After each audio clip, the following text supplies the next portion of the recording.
ជំរាបសួរបងប្អូនទាំងអស់គ្នាថ្ងៃនេះដែរយើងមកបន្តសាច់រឿងរបស់យើងបន្តទៀតតើកុមារីម៉ាលីនឹងជួបរឿងអ្វីខ្លះនិងបញ្ហាអ្វីខ្លះនៅពេលដែលនាងសម្រេចចិត្តដើរចូលទៅក្នុងព្រៃជ្រៅនោះពេលនោះផងដែរដើមឈើបានបក់បោកយ៉ាងខ្លាំងទៅមក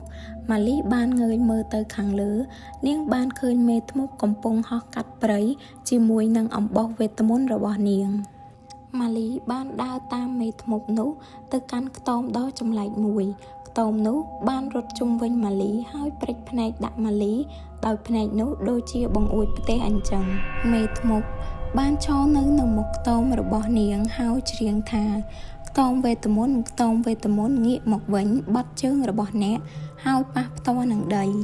ខ្ទមវេទមន្តបានវិលជុំវិញដោយជើងឆ្អឹងរបស់វាហើយនិយាយថា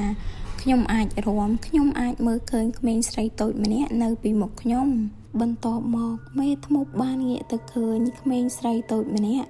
មេធ្មប់បាននិយាយថាអាហាតើយើងមានអ្វីនៅទីនេះម៉ាលីបាននិយាយតបវិញថាសូមអង្វរម្ដាយចុងរបស់ខ្ញុំបានឲ្យខ្ញុំមកទីនេះដើម្បីសូមមកចូលនឹងអំបោះពីអ្នកមេធ្មប់ញញឹមយ៉ាងគួរឲ្យខ្លាចមាត់របស់នាងពោពេញដោយធ្មេញដែកសក់របស់នាងសុទ្ធតែប្រេងដៃរបស់នាងមានស្នាមប្រេះច្រមុះរបស់នាងលូតចុះដល់ចង្កាមេធ្មប់បាននិយាយដោយសំឡេងក្រហមថាខ្ញុំអាចជួយក្មេងតូចបានប៉ុន្តែដំបូងអ្នកត្រូវបោសសម្អាតខ្ទមរបស់ខ្ញុំជាមុនសិនមេធ្មប់បានហៅអ្នកបម្រើរបស់នាងហើយប្រាប់អ្នកបម្រើនាងថាអ្នកត្រូវបង្កាត់ភ្លើងធំមួយឲ្យខ្ញុំនឹងស៊ីក្មេងស្រីតូចនោះសម្រាប់អាហារថ្ងៃត្រង់ចំណែកនៅខាងក្នុងខ្ទមវិញម៉ាលីយំខ្លាំងណាស់ហើយបាននិយាយថាខ្ញុំមិនចង់ក្លាយជាចំណីរបស់មេធ្មប់នោះទេពេលនោះមានឆ្មាខ្មៅស្គមស្គាំងមួយក្បាលបានប្រាប់ម៉ាលីថាបើមិនចង់ក្លាយជាចំណីមេធ្មប់នោះទេសូមឲ្យសាច់ជ្រូកនោះមកខ្ញុំមកហើយខ្ញុំនឹងជួយអ្នកបន្ទាប់មកម៉ាលីបានឲ្យសាច់ជ្រូកទាំងអស់នោះទៅឆ្មាស៊ីទាំងអស់ពេលនោះផងដែរឆ្មាខ្មៅមួយក្បាលនោះបានប្រគល់កញ្ចក់និងក្រាស់សិតសក់ទៅឲ្យម៉ាលីហើយវាក៏ស្រែកឡើងថាឥឡូវនេះរត់ចេញឲ្យលឿនតាមដែលអ្នកអាចធ្វើទៅបានមេធ្មប់នឹងដេញតាមអ្នកពេលអ្នកឮសំឡេងរបស់មេធ្មប់អ្នកត្រូវបោះចោលកញ្ចក់នេះចុះ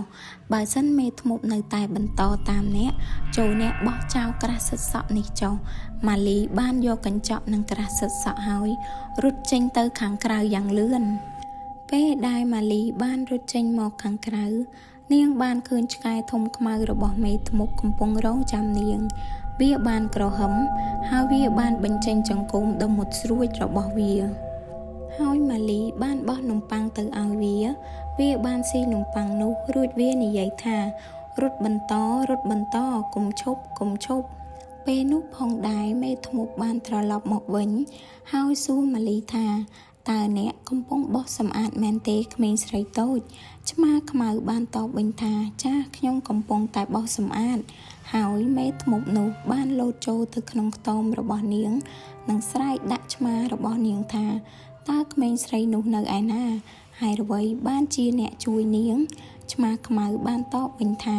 ក្មេងស្រីនោះបានឲ្យខ្ញុំស៊ីសាច់ជ្រូកខ្ញុំបានបម្រើអ្នកជាយូរមកហើយប៉ុន្តែអ្នកមិនដែលឲ្យចំណីខ្ញុំទេក្រោយមកមេធ្មប់បានរត់មករកឆ្កែរបស់នាងហើយនាងស្រែកខ្លាំងថាហើយអ្វីបានជាអ្នកមិនបញ្ឈប់នាងឆ្កែខ្មៅបានតបទៅវិញថាខ្ញុំបានបម្រើអ្នកយូរមកហើយប៉ុន្តែអ្នកមិនដែលឲ្យចំណីខ្ញុំទេក្មេងស្រីនោះបានឲ្យនំប៉័ងខ្ញុំស៊ីមេធ្មប់នោះមិនរងចាំយូរនាងរត់ហើយលោតឡើងទៅលើអំបោះវេទមន្តរបស់នាងហើយចាកចេញទៅតាមម៉ាលីបាត់ទៅដូច្នេះតើមេធ្មប់នោះតាមតាន់ម៉ាលីដែរឬទេបើសិនជាមេធ្មប់នោះហោះតាមតាន់ម៉ាលីតើម៉ាលីនឹងជួបរឿងអ្វីខ្លះសូមបងប្អូនរងចាំតាមដានស្ដាប់នៅពេលក្រោយបើសិនជាបងប្អូនចូលចិត្តសូមជួយ like និង subscribe YouTube ខ្ញុំម្នាក់មួយផងអរគុណច្រើន